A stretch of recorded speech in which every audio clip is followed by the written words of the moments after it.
दिसंबर 1947 ईस्वी को दोनों देशों के बीच इंडस रिवर वाटर जो बंटवारे को लेकर एक स्टैंड स्टिल एग्रीमेंट होता है। देखिए ये समय कौन है, 20 दिसंबर 1947। अब ये जो दौर था, ये देश की आजादी के बाद एक तरह से भारत और पाकिस्तान अपने संसाधनों का बंटवारा कर रहे थे कि कौन पैसा कितना एक दूसरे को मिलेगा, सैनिक कितने होंगे, सैन्य साजो सामान कैसे बंटवारा करना है, कैसे एडमिनिस्ट्रेटिव आधार पर बंटवारा, बहुत सारी चीजें, इन सब चीजों में शरणार्थियों का बंटवारा और साथ साथ सांप्रदायिक दंगे भी चल रहे थे।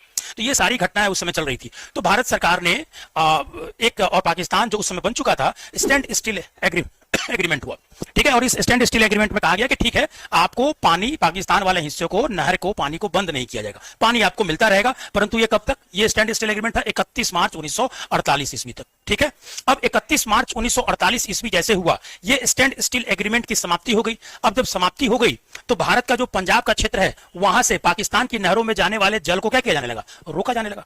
अब रोका जाने लगा तो भाई स्वाभाविक है कि पाकिस्तान, जहां पर औसतन 80 से 90 सेंटीमीटर बारिश होती है, वो अपने कृषि के लिए, अपने पेयजल के लिए बहुत बड़े पैमाने पर इन नहरों पर डिपेंडेंट है। तो जब ये पाकिस्तान को जल को रोका गया, यहां पर आप ध्यान रखिएगा कि सिंधु नदी के पानी को नहीं रोका जा रहा है, क्योंकि नदी के पानी को रोक पाना बहुत मुश्किल बात होती है। आप डैम बना के किसी नेचुरल फ्लो को नहीं रोक सकते, मगर नदी से बाल्टी से कितना उठा के पानी, उसके लिए तो नहरों का जो सिस्टम बना हुआ है, उससे वो यूज कर रहा है इरिगेशन, वो उनके खेतों तक गया हुआ है। तो उस नहरों तक जो पानी पहुंच रहा है, उसको रोकने की कोशिश की गई आपकी।